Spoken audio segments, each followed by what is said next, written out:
일주일 동안 잘 지내셨습니까? 일주일 동안 삶을 예배 시간마다 이렇게 와서 혹시 점검하여 보신 적이 있으십니까? 내가 주님 앞에 나왔는데 내가 지난 일주일 삶을 돌아볼 때 참 잘 살았다 라고 스스로 어떤 분에서는 점수를 매길 수 있는지요? 사실 솔직히 말씀드리면 저도 일주일 동안 살면서 내가 참 주님의 뜻에 합당하게 살았다라고 말하기가 참 부끄러운 그런 삶이 있는 것이 사실입니다. 참 승리하였다라고 이야기하는 것이 얼굴 붉어지게 만드는 그런 일들이 많이 있습니다. 그러나 우리가 어떤 모양으로 살았든 일단은 이 자리에 나와서 예배자로 있다는 것 자체로 주님의 보좌 앞에 나아가 우리의 마음과 뜻을 다하여 찬양하였다는 것 그 자체로 어찌 보면 일주일 동안 그래도 내가 하나님을 위하여 주의 나라를 바라보며 살았고 또 그 모든 것에 대하여 점검하고 다시 한번 힘을 얻고 주님의 나라를 경험하기 위해서 이 자리에 나왔다라는 것으로 여러분 스스로 위로받으시고 다시 한번 앞으로 또 일주일 동안 살아가게 될 텐데 그 살아갈 힘을 오늘 말씀을 통하여 얻기를 원합니다. 우리 지난주의 말씀을 통해서 예수님께서 변화산에서 제자들이 보는 그 앞에서 영광스러운 모습으로 제자들에게 드러나셨음에 대해서 우리가 말씀을 나누었는데요.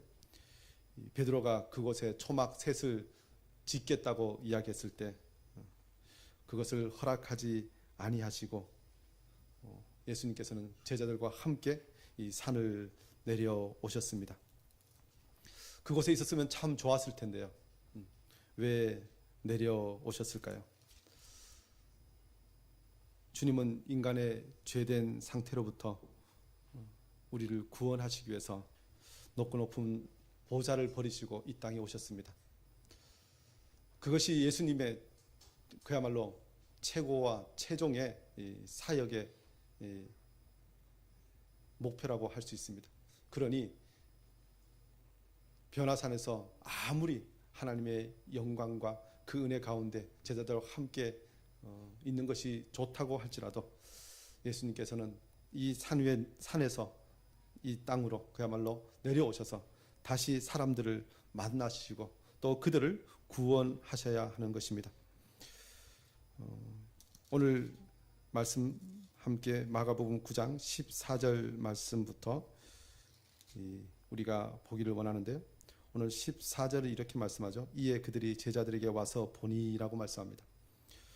예수님께서 산에 계시다가 내려오셨습니다. 그리고 제자들에게 와서 보았다라고 말씀합니다. 무엇을 보았는지에 대해서 14절 후반절에 이렇게 말씀하죠. 큰 무리가 그들을 둘러싸고 서기관들이 그들과 더불어 변론하고 있더라.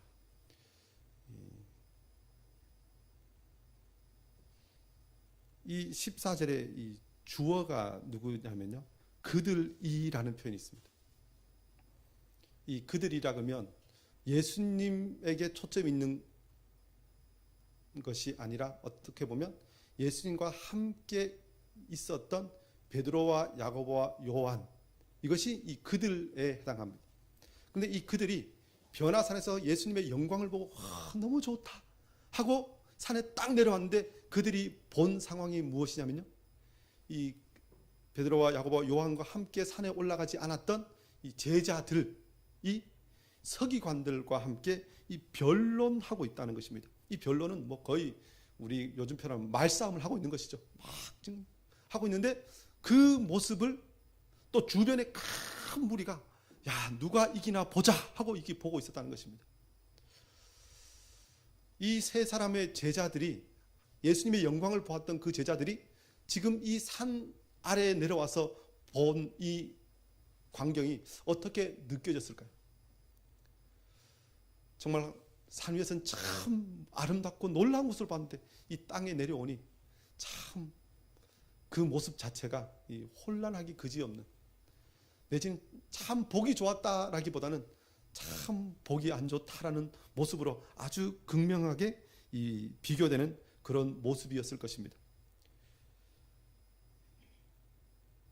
어찌 보면 우리가 살고 있는 이 시대가 이 변화산 아래에 있는 이 모습과 같지 않은가 하는 생각이 듭니다.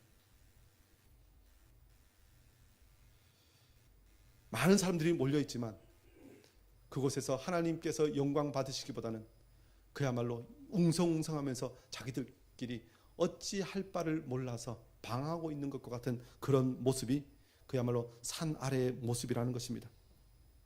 그런데 이 사람들이 모여 있는데요, 이 사람들에 대해서 예수님께서 이 사람들에 대해서 무엇을 말씀하시냐면요, 이 19절 말씀 보면요, 이 믿음이 없는 세대여 라는 표현을 쓰십니다. 그러니까 이 산 밑에 참 많은 사람들이 있는데 이 사람들에 대해서 예수님께서 꾸중하시듯이 이 믿음이 없는 사람들라는 표현을 씁니다. 특별히 세대라는 표현을 쓰신 것은요, 제자들만 말씀하신 것이 아니고 서기관들만 말씀하신 것이 아니고 그곳에 있는 모든 사람들을 향하여 너희들은 믿음이 없는 세대라고 이야기하십니다. 그리고 이 다른 복음서에는 믿음이 없는 세대 뒤에 또 무슨 글자가 더 붙어 있냐면요, 이 믿음이 없고 패역한 세대.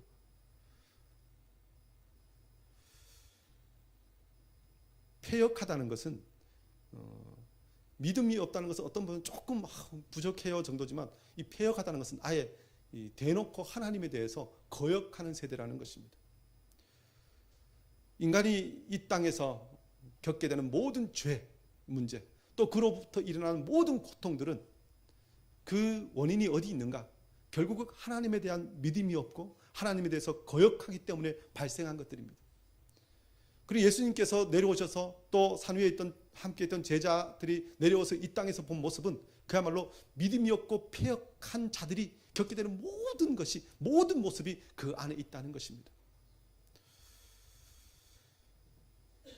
도대체 어떤 모습이 믿음이 없고 패역한 세대입니까? 오늘 이 시간 우리가 이 말씀을 보는 것은요, 어찌 보면 오늘 우리가 살고 있는 이 시대가 그런 시대요. 우리가 오늘 말씀에 등장하는 사람들과 같은 모습들이 우리 각자의 모습 속에 있기 때문에 그렇습니다. 오늘 어떤 사람들이 등장합니까? 믿음이 없는 사람들 중에요, 오늘 본문 말씀에 제일 먼저 우리의 눈에 들어오는 사람이 누굽니까? 제일 고통 가운데 있는 사람이 누구로 여겨지십니까? 그야말로 귀신 들린 아들입니다. 이 아들이 어떤 지경에 있는지에 대해서는 17절 말씀부터 보면요, 이 귀신 들린 내 아들이라는 표현을 하면서 말 못하게 귀신 들린 내 아들이라는 표현을 씁니다. 그리고 이 아들이 귀신 들려서 어떤 일이 있냐면요, 18절 보면 귀신이 어디서든지 그를 잡으며 거꾸러져 거품을 흘리며 이를 갈며 파리해지는지라 라고 말씀합니다. 더 나아가서 21절 보면 언제부터 이렇게 되었냐고 물으니까 어릴 때부터니이다. 그리고 그 어릴 때부터 지금까지 어떤 과정을 겪었는지에 대해서 22절 말씀 보면요, 귀신이 그를 죽이려고 불과 물에 자주 던졌나이다. 귀신이 그를 함부로 막 해서 죽을 고비를 정말 수도 없이 넘겼다는 것입니다. 악한 영에 사로잡힌 자의 모습, 얼마나 고통스럽겠습니까? 믿음이 없는 세대가 결국 하나님을 떠나고 더 나아가서 사단에 사로잡힐 때, 귀신에 사로잡힐 때 이런 모습이 된다는 것입니다. 사실 요즘은 오늘 성경에 등장하는 것처럼 이런 귀신 들린 자의 모습을 참 찾기가 그렇게 쉽지 않습니다. 여러분 혹시 귀신 들린 사람들을 만나 보셨나요? 라고 제가 질문을 드리면 이 중에 아주 소수는 내가 봤다, 본 적이 있다 라고 말씀하시겠지만, 또 많은 분들은 과연 이렇게 혹시 마음에 생각하실 분도 계실지 모르겠습니다. 그런데 이 귀신 들린 자의 특징 중에 하나에 대해서 오늘 본문은 말 못하게 귀신 들린 내 아들 이라는 표현을 씁니다. 이 귀신 들렸다는 것에 대해서 말을 못한다는 것은 이 다른 성경과 말씀 보면요, 듣지 못하였기 때문에 말을 못합니다. 그래서 이 귀신 들린 자는 특징 중에 하나는 이 자기가 자기 스스로를 제어하지 못하고, 특별히 하나님의 말씀을 듣지 못하고, 또 하나님 앞에서 자기의 신앙을 고백하지 못하는 그런 상황입니다. 가장 대표적인 것은 말씀을 듣지 못하고 하나님 백성답게 살지 못하게 하는 것입니다. 그리고 결국 그 상황으로 가다가 죽음에 이르게 되는 모습, 그리고 죽음에 이르기 전에 가장 인간의 비참한 모습이 드러나는 것이 귀신 들린 자의 모습입니다. 귀신과 함께하면, 그야말로 귀신들에 사로잡히면 그 길로 가게 되어 있습니다. 복음서에만 귀신 들린 자가 나오는 것이 아니라 이 사도행전에도 사도 바울이 이 빌립보에 복음을 전하러 갈 때 이 귀신 들린 여종 하나를 만났는데, 그가 이 점을 쳐서 그 주인들에게 큰 이익을 주었다고 이야기합니다. 귀신 들린 것은요, 사실 다양한 모습으로 등장합니다. 오늘 본문에 있는 이 귀신 들린 아들의 모습으로 드러나기도 하지만, 신비한 능력 같은 것을 드러내서 사람들에게 큰 돈을 벌게도 해줍니다. 뭐 어떤 분에서는 이런저런 뭐 큰 지혜 같은 것도 뭐 주는 것 같이 해서 사람들을 미혹해서 끌고 가서 처음에는 큰 성공을 주는 것처럼 보이기도 합니다. 이런저런 다양한 모습으로 귀신이 드러납니다. 그래서 어떻게 보면 이 시대는 귀신의 역사가 없는 것이 아니라 아주 교묘하게 사람들에게 파고 들어가서 귀신의 역사가 아닌 것처럼 하면서 사람들을 망하게 하는 것들, 그런 것들이 바로 귀신의 역사고 사단의 역사라는 것입니다. 우리가 이것을 기억해야 합니다. 오늘 이 시대에 귀신의 역사가 없습니까? 있습니다. 사실 우리가 가끔 뉴스에 들으면 요즘 뭐 젊은 사람들이라고 하죠, 청소년들조차도 운전을 막 하고 다니면서 사고 났다는 소식들, 뭐 이런저런 사람을 폭력하고 패고 뭐 이런저런 것들을, 많은 것들이 어떻게 보면 하나님의 말씀을 듣지 아니하고 자기의 정욕대로 행하는 것인데요, 그것들이 결국은 이 귀신의 영향력 아래서 그 모든 것들이 일어난다는 것입니다. 그래서 우리는 이 세대를 보면서 우리는 다시 한번 하나님의 은혜가 아니고서는, 주의 말씀의 능력이 아니고서는 고침받지 못하는 세대임을 다시 한번 볼 수 있어야 합니다. 이 귀신 들린 아들뿐만 아니라 또 어떤 사람이 등장합니까? 귀신 들린 자의 아비가 등장합니다. 어찌 보면 귀신 들린 아들은 제정신이 아니잖아요. 그래서 그냥 귀신이 이끄는 대로 막 하면 됩니다. 근데 그것을 보고 있는 아버지는 얼마나 힘이 들까요? 어려서부터 그랬다고 표현했습니다. 그리고 자주 귀신이 물에도 던지고 불에도 던지니까 그를 잠시도 그냥 둘 수 없다는 것입니다.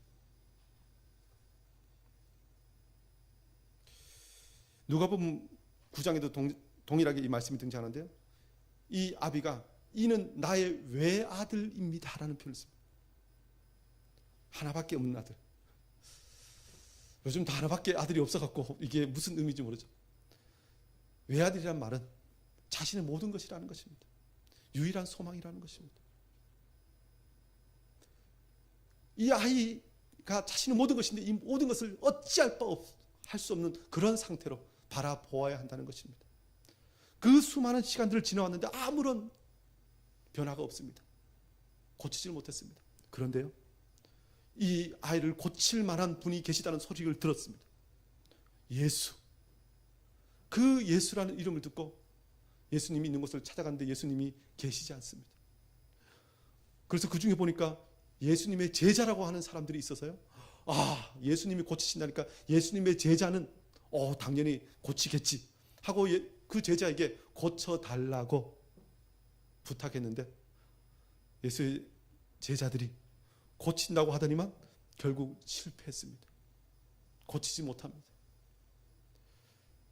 그러니까 예수도 고치는 줄 알고 왔더니만 예수도 별것 아니네 라는 생각을 가지게 됩니다.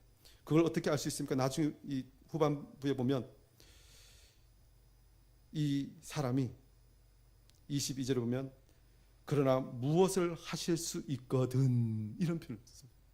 예수님께. 그러니까 제자들 때문에 예수님에 대한 믿음도 어떤 분에서 사라졌습니다. 내가 당신이 내 아들을 고칠 줄 알고 왔더니만 안 계셔서 제자들에게 부탁했는데 제자들 들이 못 고치는 거 보니까 당신도 고칠 수 있을지 없을지 잘 모르겠지만 혹시 하실 수 있으면 고쳐달라는 것입니다. 믿음까지도 그야말로 점점 식어지고 있는 그런 모습입니다. 이 모습이 오늘 이 시대에 어떻게 드러납니까? 세상에서 이런저런 곳에서 실패합니다. 가장 믿었던 것 잃어버리고 내가 어떻게 무엇을 할 수 있는 것처럼 해서 열심히 해봤는데 아무것도 되지 않아서 혹시 교회에 오면 그 모든 것이 회복될까 하여 교회에 왔는데 교회에 와서 보니 죄송합니다만 목사라고 하는 것도 아무것도 못하는 것 같고 먼저 믿는다고 하는 사람들도 아이고 영 아닌 것 같고 뭐 교회도 이제 더 이상 소망이 없네. 그들이 섬기고 있는 예수님도 나를 못 고치시지 않을까? 회복시키지 못하시는 것 아닌가? 라는 절망에 사로잡혀 있는 사람.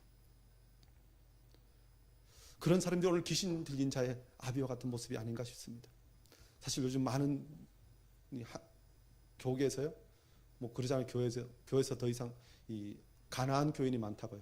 그걸 거꾸로 하면 안 나가 교회, 안 나가.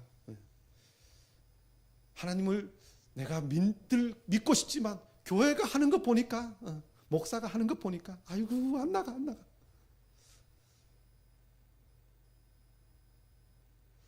오늘 이 시대 어떤 분에서 우리는 다시 한번 우리의 모습을 가지고 주님 앞에 나아가 치유함 받아야 합니다.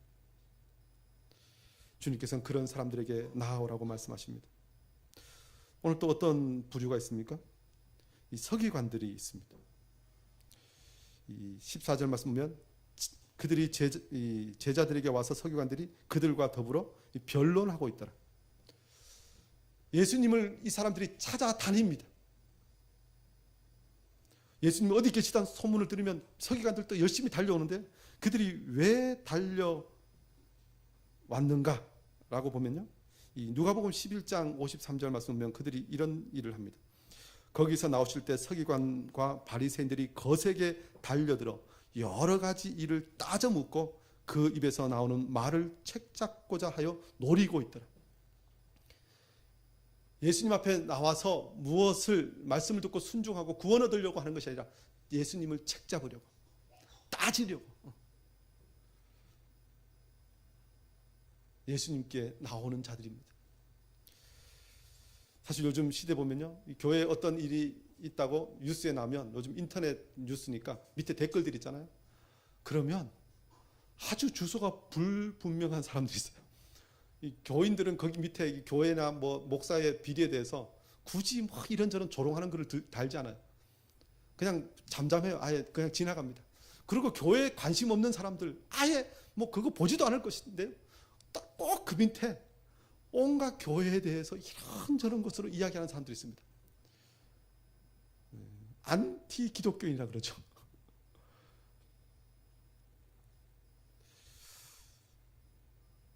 교회를 허무는 사람들이죠. 그런데 예수님에 대해서, 교회에 대해서 어떻게 대적하는 마음을 가지고 허무는 사람입니다. 그리고 하나님의 거룩한 영광을 헛된 우상의 것으로 바꿔버리는 사람들입니다. 사실 교회 내에서도, 교회 밖뿐만 아니라 교회 안에서도 안티 그리스도라고 하는 사람들이 있죠. 뭐 그걸 적 그리스도라는 표현을 쓰기도 하는데요. 교회에 대해서 이 교회를 아주 자기들의 욕심을 채우는 공간으로 만드는 사람들입니다. 서기관들이 어떤 사람들입니까?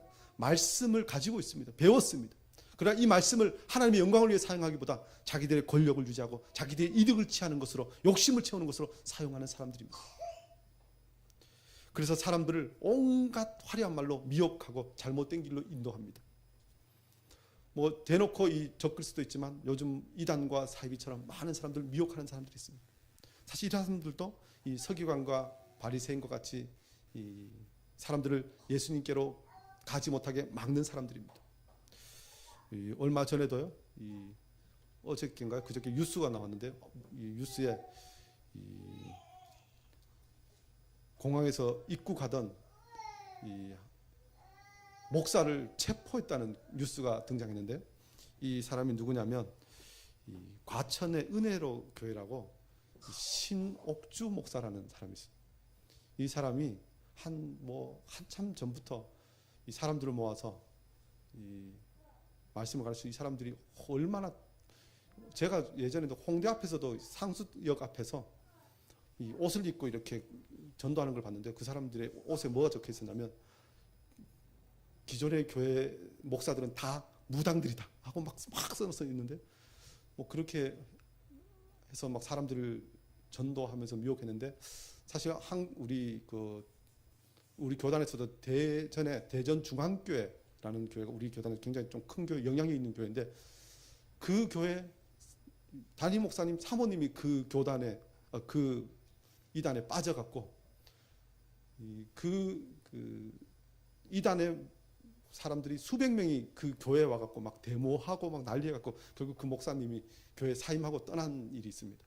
그런데 한 2년 전부터 그 교회가, 그 이단이 소문을, 교회, 한국교회 소문이 있었는데 성도들을 다 데리고 저 피지에 가갖고 거기가 이제 난리를 피할 수 있고 그곳에 가서 살아야 한다 하면서 사람들 끌고 피지에 다 이주를 시켰는데, 그곳에 가서 뭐 온갖 나쁜 짓을 했다고 이 고발이 들어가고 경찰이 조사하다가 아 그렇구나 해서 거기서 한국으로 입국하는 그 신모 목사를 붙들었다는 것입니다.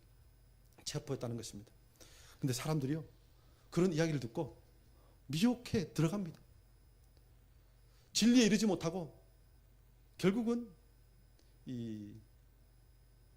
오늘 이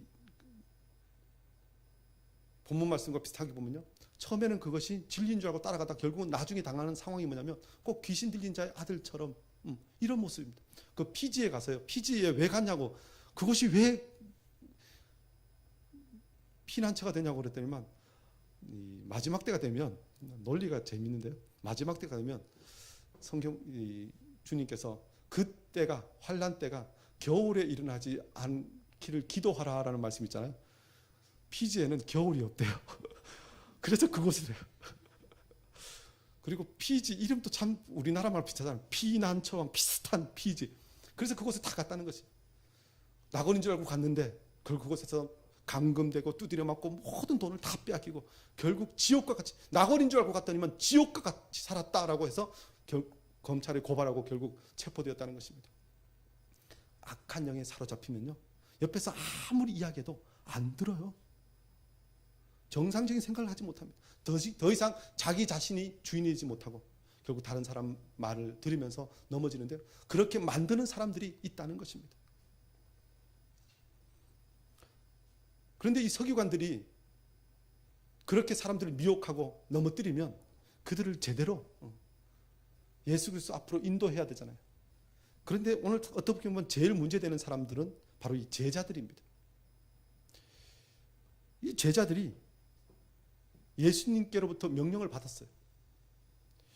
마가복음 6장 7절 보면 예수님께서 12제자를 부르사 둘씩 보내시면서 더러운 귀신을 제어하는 권능을 주시고 보내셨습니다. 그리고 그들이 정말 귀신을 쫓아내는 권능을 행하고 그 놀라운 역사를 예수님께 와서 보고합니다. 그런데 지금 오늘 이 본문에는 그 제자들이, 어떻게 보면 그 수많은 귀신들 쫓아냈던 제자들이 그 어린 아이에게 들린 귀신 하나를 쫓아내지 못해서 지금 아주 곤란한 지경을 당하고 있습니다.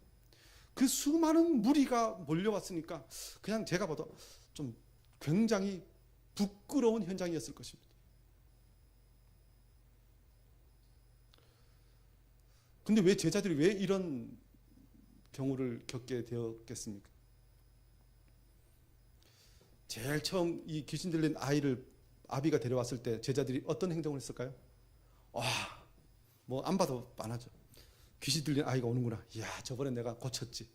이번에도 한번 멋있게 한번 고쳐줄까? 하고 귀신이 한번 물러가라 했는데 물러갔을까요? 안 물러갔을까요? 안 물러갔습니다. 분명히 저번에는 갔는데요, 이번에는 뭐 어떻게 그 아이가 표정을 지었는지 모르지만 아주 꿈쩍도 하지 않았을 것입니다.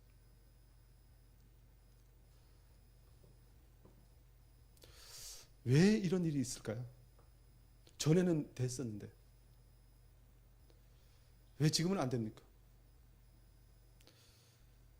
왜 이렇게 되었는지에 대해서 나중에 예수님께서 무엇을 말씀하십니까? 제자들하고 모여서요. 제자들이 묻습니다. 예수님은 쫓아내시는데 왜 우리는 못 쫓아냅니까? 라고 물었을 때 예수님께서 말씀하십니다. 왜 못했다고요? 예, 기도 외에 다른 곳으로는 이런 종류가 나갈 수 없느니라. 기도 외에는 다른 것으로 이것을 할 수 없다는 것입니다. 그러면 다시 와서 제자들이 무엇을 하지 않았다는 것입니까? 기도하지 않았다는 것입니다. 왜 능력 있는 그리스도인으로 살지 못합니까? 기도하지 않았기 때문에 그렇습니다. 기도가 무엇이기에 그들이 하지 않았고 또 그것 때문에 그걸 하지 않으므로 이 큰 창피함을 당하고 있습니까? 제자들이 가지고 있던 생각이 무엇이겠습니까?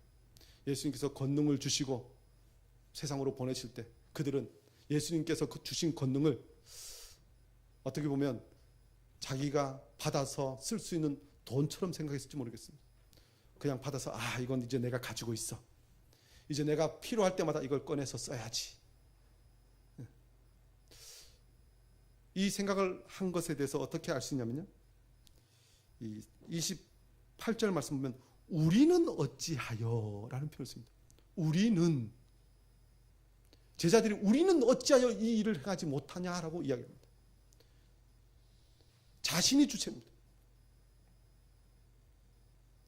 그래서 자기가 주님으로부터 귀신을 쫓아내는 능력을 받았으니 이제 이것은 내 것이고 내가 필요할 때마다 쓰면 되겠다라고 생각하고 썼는데 안 됐다는 것입니다.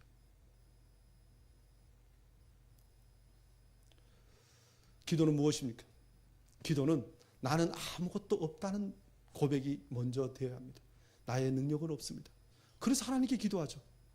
그래서 하나님께서 일하셔야만 합니다 라고 고백하면서 해야 되는데 제자들은 내가 뭔가를 가지고 있는 것처럼 생각하고 그 일을 했다는 것입니다. 하나님께서 주신 은사는요, 능력은 하나님께서 때마다 부어주셔야 됩니다. 내가 저금 통장에 있는 것을 그냥 꺼내서 쓰는 것처럼 내가 이만큼 있으니까 쓰면 돼 하는 것이 절대로 아니라는 것입니다.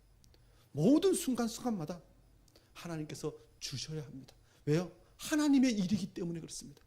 내 일이 아닙니다. 귀신을 쫓아내는 것도 교회 모든 사역을 하는 것도 내 일이 아니라 하나님의 일입니다. 그래서 모든 순간마다 하나님께 의지하고 하나님께서 나의 주인이 되셔서 그 일을 행하실 때 그 능력이 드러납니다. 제자들은 그것을 몰랐습니다. 그 전에 있던 어떤 스승과 제자들처럼 어떤 기술을 배우면 어떤 것을 가지면 내가 이것을 사용하면 돼 라고 생각해서 자기의 힘과 자기의 가진 것을 가지고 무엇을 하려고 했다는 것입니다. 그러나 우리 모두는요, 무슨 일을 하든지 하나님의 일이라면 하나님께 의지하고 기도하면서 해야 합니다. 이 시대 한국교회가 왜 점점점 영광의 빛을 잃어갑니까? 그전에는 참 한국교회가 전 세계 자랑할 만큼 큰 영광의 빛이 있었는데 한국교회가 어느 순간부터 기도하기를 잃어버렸습니다. 어느 순간 하나님의 능력을 의지하기보다는 교세를 의지하고 교회가 가지고 있는 건물을 의지하고 방법을 의지하면서 하나님께서 하시는 그 모든 것에 대해서 그야말로 인정하기를 거부하고 자기들이 무엇을 하는 것처럼 하고 있기 때문에 그러한가 생각이 듭니다. 사실 목사들도요, 뭐 한국교회 중에 많은 그 부흥사라든가 치유하는 일을 하는 목사들이 있잖아요. 한국교회 병든 것 중에 하나인데요, 치유 사역할 때 어떤 일을 합니까? 제가 참여한 어떤 치유 사역은요, 옛날에 보면 사람들 쫙 모아놓고 이런 말 하면 여러분 또 시험 들지 모르는 병만 놔라 샤 하면 사람들이 와 넘어집니다. 근데 그 말 어투가 무엇이냐면요, 내게 있는 것 너희들에게 줄 테니까 너희들은 다 쓰러져라, 고침받았다, 이런 뜻입니다. 하나님이 안 계십니다. 자기가 뭘 할 수 있는 것처럼 이야기합니다. 심지어 사실 은사라는 것은요, 제가 여러분에게 작년에 여러분에게 기도해서 여러분의 병이 나았다. 그래서 우리 목사님 치유의 은사가 있으신 분이야. 혹시 작년에 제가 여러분에게 인정을 받았다 할지 모르지만 원래 하나님께서 그것을 걷어가 버리시면 아무것도 할 수 없어요. 그런데 목사는요, 아주 교묘하게 작년에 있던 것 올해도 있는 것처럼 행동합니다. 하나님께서 치유 연사를 걷어가 버리셨는데 성도들은 그거 모르잖아요. 그러면 똑같이 합니다. 그리고 안 나가면 네가 믿음이 없어서 그래. 우리가 왜 기도해야 합니까? 우리가 순간순간마다 하나님께서 역사하지 않으시면 안 되기 때문에 기도해야 하는데 제자들은 그것을 잃어버렸다는 것입니다. 오늘 저와 여러분이 우리의 가진 지식으로, 우리의 가진 물질로, 우리의 가진 지위로, 우리의 가진 어떤 것으로 인해서 하나님을 온전히 의지하지 못하고 기도하지 못한다면 제자들이 겪고 있는 이 실패를 이 땅에서 우리가 만나게 될지 모릅니다. 그러므로 우리는 다시 한번 주님 앞에 나아가야 합니다. 그런데 이 제자들뿐만 아니라요, 그 제자들을 보고 있는 사람들이 있죠. 큰 무리들. 서기관과 제자들이 지금 변론하고 있는데 이렇게 보고 있습니다. 구경 중에 제일 재밌는 구경이 무슨 구경이죠? 예, 싸움 구경이잖아요. 누가 이기나 보자. 야, 누가 말이 더 똑똑한가? 사실 이 당시에 이 당시 사람들이 제일 즐기던 것도 그것입니다. 변론하는 것들. 누가 더 논리적으로 이야기해서 누가 그 말싸움에 이기는가? 이거 보는 것이 그 당시 최고의 재미였습니다. 그러니까 서기관과 제자들이 변론하고 있으니까 사람들이 몰려듭니다.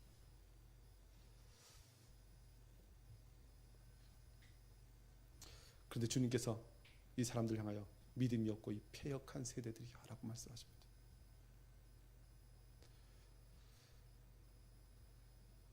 예수 그리스도의 능력을 이전에 보았던 사람들도 있었을 것입니다. 그런데 다시 제자들이 예수님의 제자라고 하면서 귀신을 쫓아내지 못하자, 야, 진짜 쫓아내는가 못 쫓아내는가 이렇게 보고 있다는 것입니다. 누가 이기나 보자. 근데 이런 사람들하고 비슷한 사람들이 어디에 등장하냐면요, 구약 성경에 엘리야가 갈멜산에서 바알과 아세라 선지자들과 함께 대결하잖아요. 그래서 하늘에 불이 내려와서 그 모든 재물을 태웁니다. 그런데 사람들이 그것을 보려고 몰려 들어와 있는데요, 그들을 향해서 엘리야가 무엇을 이야기합니까? 너희는 왜 여지껏 머뭇하느냐?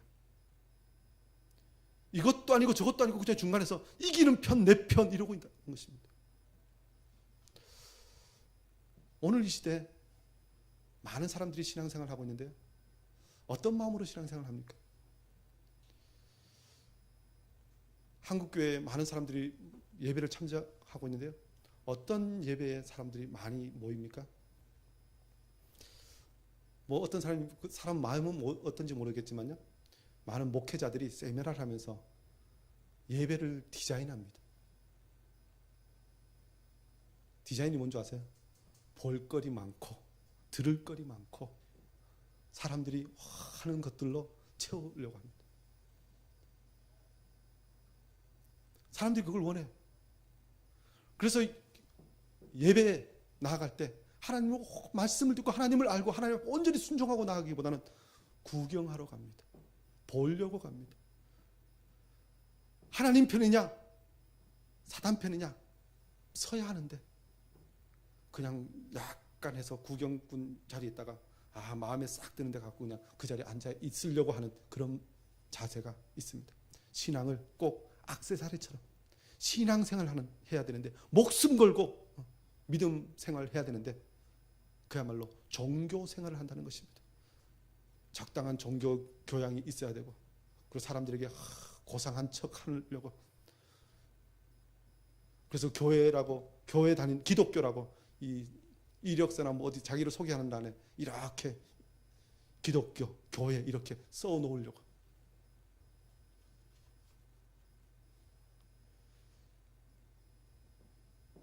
우리는 어떤 자세로 지금 신앙생활합니까?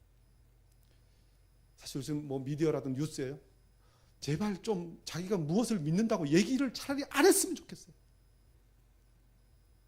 어떤 뭐 연예인들도 그야말로 술을 잔뜩 먹었다고 얘기하면서 나는 교회 다녀요.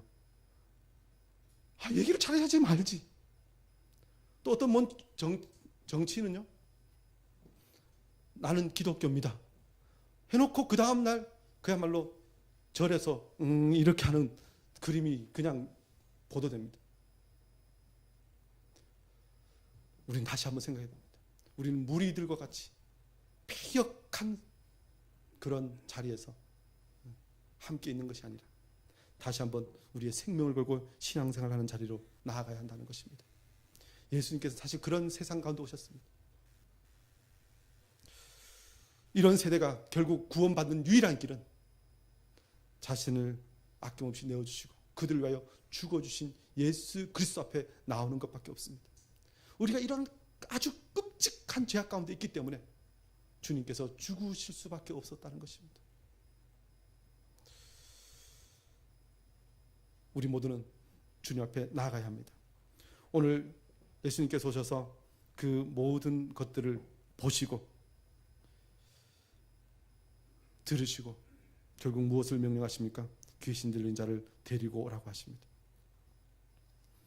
그럴 때 이 귀신 들린 자를 데리고 예수님 앞에 나아갑니다.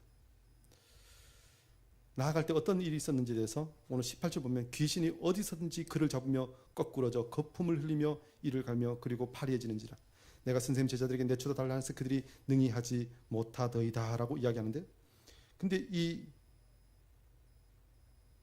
모습이 이 26절 말씀 보면요, 귀신이 소리 지르며 아이로 심히 경련을 일으키게 하고 나가니, 말씀드리면 그 전에 귀신 들렸던 때의 모습과 예수님 앞에서 지금 치유받는 모습이 다르지 않습니다. 그 전에 예수님께서 명령하시면 그냥 귀신이 도망갔는데 이 귀신이 얼마나 지독한 귀신이냐면 지금 끝까지 버티면서 자기의 힘을 끝까지 드러내고 있습니다. 주님 앞에 나올 때, 주님 앞에 치유받을 때 사실 예수님 앞에 나와서 그 모든 일을 할 때 쉽지 않습니다. 사실 이런저런 더 어려운 일들이 있을 수도 있고요, 이런저런 현상들이 있습니다. 정말 주님 앞에 불신할 수밖에 없는 그런 모습들이 있을 수도 있다는 것입니다. 그러나 우리가 치유받기 위해서는 다시 한번 주님 앞에 나아가야 합니다. 그리고 주님 앞에 자신의 모든 것을 고백해야 됩니다. 오늘 이 귀신 들린 자의 아비의 모습을 보면요, 예수님께서 하나하나 말씀하실 때 그가 주님 앞에 자신의 믿음을 점점 세워가는 것입니다. 주님께서 질문할 때 자신의 모든 연약함을 주님 앞에 아뢰입니다. 그리고 주님께서 내 믿음을 어디 있냐고 물으실 때 주님 내가 믿나이다, 나를 고쳐달라고 주님 앞에 고백하며 나아갑니다. 결국 주님 앞에 나아가는 것, 주님 앞에 나의 모든 것을 아뢰는 것, 그리고 주님의 말씀 앞에 온전히 순종하는 것, 그것이 바로 우리가 구원받고 우리가 회복되고 우리가 치유받는 유일한 길임을 다시 한번 믿고 나아가야 할 줄 믿습니다. 그리고 오늘 말씀 보면요, 특별히 예수님께서 이 23절 말씀 보면 할 수 있거든이 무슨 말이냐, 믿는 자에게는 능히 하지 못할 일이 없느니라 라고 말씀합니다. 믿는 자에게는 능히 하지 못할 일이 없다는 것입니다. 이 말씀은 이 제자들을 보면서 믿음을 잃어버린 이 아비를 향해서 지금 예수님께서 무엇을 말씀하시냐면요, 너가 하나님을 믿는 그 믿음을 회복하라는 것입니다. 사실 우리는 이 땅에 많은 사람들 때문에 이런저런 시험을 당합니다. 심지어 목회자들 때문에, 말씀을 전하는 자들 때문에 시험을 더 많이 당합니다. 그리고 그것을 나의 핑계처럼 이야기합니다. 내가 이렇게 교회를 안 다니는 것은, 내가 믿음이 떨어진 것은 저 사람 때문이야. 그런데 우리는 누구를 믿어야 됩니까? 믿는 자에게는, 누구를 믿는 자예요? 하나님을 믿는 자에게는 그 어떤 것도 방해될 수 없다는 것입니다. 능히 모든 것을 할 수 있다는 것입니다. 그러니 하나님께 나아가라는 것입니다. 그럴 때 이 귀신 들린 자의 아비가 말합니다. 믿음 없는 것을 도와주소서. 그럴 때 주님께서 그들을 고쳐주십니다. 저와 여러분이 다시 한번 주님 앞에 나아가기를 원합니다. 이 세상의 유일한 소망은 주님밖에 없습니다. 그러면서 다시 한번 주님 앞에 기도함으로 다시 한번 주님께서 우리에게 믿음을 주시기를 간구하며 나아가야 할 줄 믿습니다. 오늘 이 모든 사역을 마치시면서 28절 말씀 보면요, 이 집에 들어가시며 제자들이 조용히 묻자되 우리는 어찌하여 능히 그 귀신을 쫓아내지 못하였나이까 물을 때 기도 외에는 다른 것으로는 이런 종류가 나갈 수 없다고 말씀합니다. 그리고 마태복음 17장 말씀 보면요, 이르시되 너희 믿음이 적은 까닭이라고 말씀하십니다. 믿음이 적고 기도가 그에게 없었기 때문에 그렇다고 말씀합니다. 그렇다면 이 시대 우리가 다시 한번 주님 앞에 치유받기 위해서는 우리의 믿음과 우리의 기도를 새롭게 해야 합니다. 왜 기도하지 못합니까? 사실 우리가 말할 때요, 기도하지 못하는 이유는 말씀을 충분히 듣지 못하기 때문에 그렇습니다. 기도의 가장 기본은 무엇이냐면 기도는 하나님의 뜻을 구하는 것입니다. 내 뜻이 아니라 하나님의 뜻을 구합니다. 그런데 하나님의 뜻을 알기 위해서 무엇을 해야 합니까? 말씀을 들어야죠. 말씀을 읽어야죠. 그리고 그 말씀을 읽고 듣고 하나님의 뜻을 깨달았으면 그 다음엔 그 말씀에 따라서 하나님께서 그 일을 이루실 것이기 때문에 내가 기도함으로 그 사역에 동참하는 것입니다. 그리고 하나님의 뜻은 분명히 이루어질 것이기 때문에 우리가 믿음으로 간구할 수 있습니다. 그러면 우리는 능력의 그리스도인이 됩니다. 오늘 저와 여러분이 다시 한번 우리에게 믿음을 더하여 주시도록 기도하고 또 이 기도를 위하여 말씀을 듣고 말씀 앞에 무릎 꿇음으로 하나님의 뜻을 간구함으로 능력 있는 그리스도인으로 세워지는 저와 여러분 되기를 원합니다. 그리고 더 나아가서 이 세상에 많은 고통하는 자들에게 귀신 들린 자의 아비처럼 또 많은 방황하는 큰 무리처럼 헤매고 있는 자들에게 예수 그리스도만이 유일한 구주이심을 선포하며 주님의 사역에 온전히 순종하는 여러분 되시기를 주의 이름으로 축원합니다. 기도하겠습니다.